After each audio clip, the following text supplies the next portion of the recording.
তারপরে যদি দেখেন কাজ হয়নি, তারপরে বিষয়টা আপনি নিয়েন মাথায় স্যার। আপনি কি টাকা পয়সা যে খেয়ে নিয়েছেন, এ টাকা যদি ইন্টারভিউ জানে আপনার কি চেয়ারম্যানের পদে কি থাকবেন আপনি? চুপ কর। এমপি সাহেব, আমাদের রাস্তাটা কি বাজেট হয়ে গিয়েছে? এই যে পরিমাণ কাদায় আমরা মরার মতন নেই। দেখেন দিনে আপনার চেয়ারম্যানের সাথে কথাবার্তা যে রাস্তাটার কি অবস্থা। কখন কি আপনি? এই রাস্তা তো আজ থেকে 1 বছর আগে 1,85,00,000 টাকা বাজেট করা রয়েছে। তাহলে আপনি চেয়ারম্যানের ধরে দেখেন দিন রাস্তাটা প্রায় কতদিন হয়ে গেল, শুনছি হবে হবে হবে, রাস্তাটা তো হচ্ছেই না। বিষয়টাকে একটু চেয়ারম্যানের সাথে আলাপ করে দেখেন দিনে। এই রাস্তা জানি বাবা আমার ছেলেবেলে যাইতে আসছে না স্কুলে, আমরা একটু বাজারে যাবো, তা যাইতে না মনে হয় যে গাইও ভূত এসে মাঠের মধ্যে উঠে আসলে আমাদের রাস্তা বাড়িতে পারে মাঠের মধ্যে। রাস্তাটা তো হচ্ছে না, একটু দেখেন চেয়ারম্যান কি করলো রাস্তাটা। বুঝলাম, আমি তো অনেক দিন আগেই তো এই রাস্তা বাজেট করে রেখে দিয়েছি। দাঁড়ান, আমি চেয়ারম্যানের কাছে ফোন দিয়ে এখনই দেখছি। দেখেন দিন একটু। হ্যালো, আসসালামু আলাইকুম। হ্যাঁ চেয়ারম্যান সাহেব, আপনি কোনে? এই যে বলরামপুরের পশ্চিম পাড়ার ভিতরে যে রোডটা ছিল না, এই রোডটা বাজেট করা হয়েছে কবে? এখানে জনগণ সব উত্তেজিত হয়ে তাহলে এখানে আসেন, লেপের মধ্যে বলায় রয়েছে। হ্যাঁ এমপি সাহেব, আপনি থাকেন, আমি চলে আসি।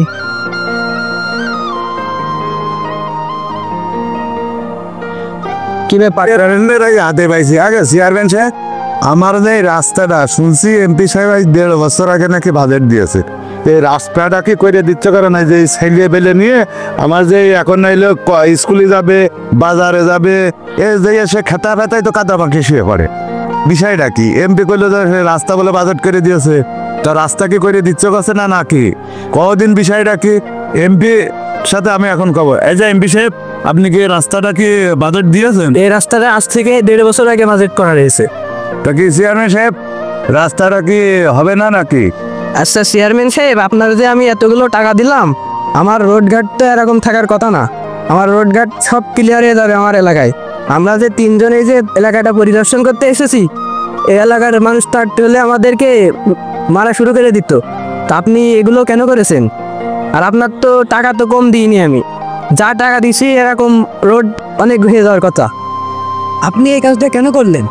আসলে বিষয়টা হয়েছে কি, আপনি যে টাকা পয়সা দিয়েছেন এটা একটা হাত হয়ে গেছে। তো আপনি কোনো চিন্তা করেন না, এই বর্ষা বৃষ্টির জন্য এলাকা তো একদম ভিজে, এমনি তো কাজ কাম করা যায় না। তা আমি জনগণের ঠান্ডা করে রাখছি, আপনি বর্ষার পরে এসে দেখবেন কাজ একদম ওকে। আপনি যদি বর্ষার পরে দেখেন কাজ হয়নি, তারপরে বিষয়টা আপনি নিয়েন মাথায় স্যার। আপনি কি টাকা পয়সা যে খেয়ে নিয়েছেন, এ টাকা যদি ইন্টারভিউ জানে আপনার কি চেয়ারম্যানের পদে কি থাকবেন আপনি? চুপ কর স্যার। তাহলে আপনি যান, বিষয়টা দেখেন, আমি বর্ষার পরে সব কাজ ওকে করে দিয়ে আনে। আপনারা সবাই শুনেছেন তো? আচ্ছা তাহলে আপনারা সবাই শান্ত হয়ে বাড়ি চলে যান, ইনশাল্লাহ রোড হয়ে যাবে। দাও এমপি সাহেব, এটা কথা আছে। কথাটা হইল গে, এই চেয়ারম্যান সাহেব আপনি বলে 1.5 বছর দিয়েছেন, বলে 1.5 বছরের মধ্যে রাস্তা হয়নি। আপনি ওয়াদা নিয়ে দিলেন এই বর্ষার পরে যদি না হয় চেয়ারম্যান বলে থাকতেন চেয়ারম্যান। আমি এই বিষয়টা দেখছি।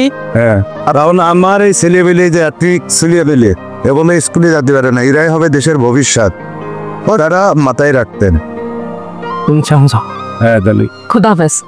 হেই গাইজ, আসসালামু আলাইকুম। আসলে বর্তমান প্রেক্ষাপটে আমরা দেখতে পারি যে আমাদের উপর মহল থেকে আমাদের অনেক অনুদান দেয়, কিন্তু আমাদের চেয়ারম্যান মেম্বার তারাই কিন্তু এগুলো নষ্ট করে ফেলে বা নিজেরা খেয়ে ফেলে। আমরা এমন একটা পর্যায়ে আছি যেটা হচ্ছে আমাদের এখনো নির্বাচন হয়নি। তো আমরা এই ভিডিওর মাধ্যমে আমরা চাই এমন কিছু নেতা বা এমন কিছু হচ্ছে চেয়ারম্যান মেম্বার আসুক যারা আমাদেরকে বুঝবে, আমাদের সাধারণ জনগণকে বুঝবে। তো আজকের ভিডিও এই পর্যন্তই। সবাই ভালো থাকবেন, সুস্থ থাকবেন। আর হাবিব মিডিয়ার পক্ষ থেকে সবাইকে আবারও সুস্বাগতম। আমাদের চ্যানেলটা সবাই লাইক করে দিবেন, ফলো করবেন, ইউটিউবে সাবস্ক্রাইব করবেন। সবাইকে ধন্যবাদ অসংখ্য। হাবিব মিডিয়ার পক্ষ থেকে সবাইকে আবারও আন্তরিক শুভেচ্ছা। আল্লাহ হাফেজ।